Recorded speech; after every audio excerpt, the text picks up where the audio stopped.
Calcium is great. Calcium is good, especially if osteoporosis. You want more calcium, right? Except if we're talking about the cornea. I don't think we want very much calcium, and that's what we're talking about with band keratopathy. So let's get into this one. First, the preparation of the medicine that's necessary for actually dissolving that calcium is EDTA. Potassium-Ethylenediaminetetraacetic or sodium-Ethylenediaminetetraacetic, both can be used. Sodium-Ethylenediaminetetraacetic is only available from a compounding pharmacy. Potassium-Ethylenediaminetetraacetic, turns out, as you saw in the initial intro, is part of what's in some of the purple tubes for blood draws. Prevents coagulation. It's mixed with sterile water. The challenge is there's not much potassium-Ethylenediaminetetraacetic in each of those little tubes. So to get a good concentration, you need enough potassium-Ethylenediaminetetraacetic that it works. How many tubes do you have right there? I think there is at least 8, and I need to transport each once I have the EDTA dissolved in the water, as you can see here, and all those little droplets that were there initially are now gone. I need to transport the whole volume from one to the next. And if I mess up and drop something, I have to restart the whole process. Now you mentioned specifically potassium EDTA. Is there alternatives to the potassium EDTA? Sodium EDTA just doesn't exist off the shelf. These are good for 2 years. Anything you get from a pharmacy, from compounded pharmacy, is only good for maybe a week or 2. So I can do this. If a patient walks in, I could do it the same day. Now, as we're watching this, I want to kind of think about some of the things that cause band keratopathy. I know that one of those big concerns is patients with something like juvenile rheumatoid arthritis or chronic exposure, chronic inflammation. We're going to see a case of a patient shortly here after we prepare the actual EDTA, but other things that you've seen that are more likely to cause band keratopathy? Anybody who is on dialysis, they can sometimes have problems with a overabundance of calcium.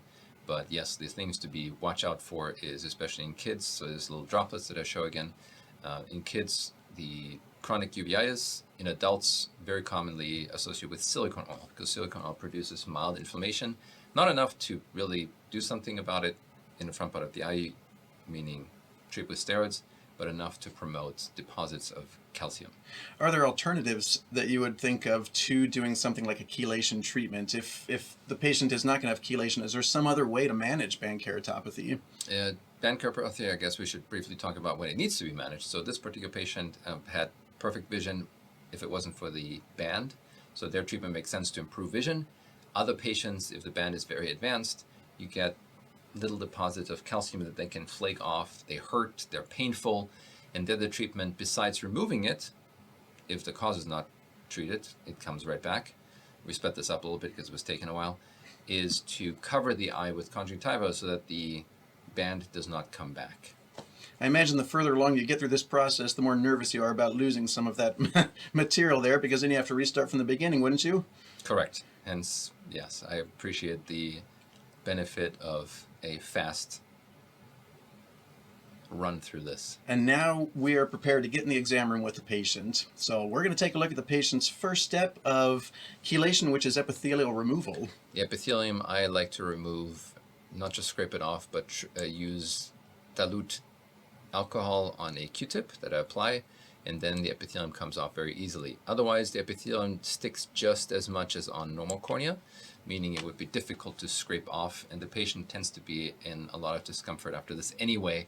So if I decrease the discomfort by making the epithelium removal a little bit nicer, I like doing this.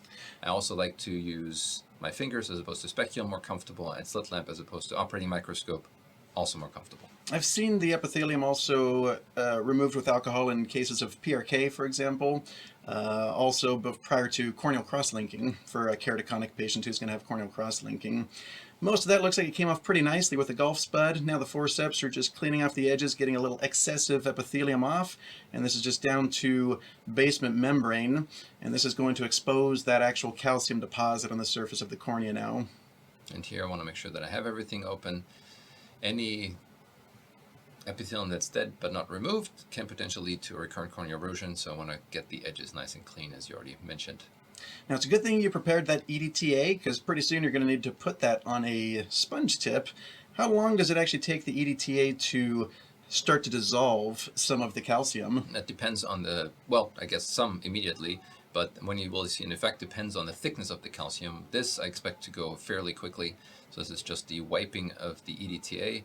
In the past, some people have theorized that maybe the rubbing removes this, but again, this is not much rubbing, and you'll see it be gone in just another few seconds here. Now this looks pretty smooth with EDTA coming off fairly nicely. However, I've observed some other cases that are not as smooth as this and really take a lot of picking and pulling of that calcium deposit off the surface. Again, depends on the thickness. Here you can also see that the EDTA affected the edges of the epithelium. Here you can see how it becomes wider as well.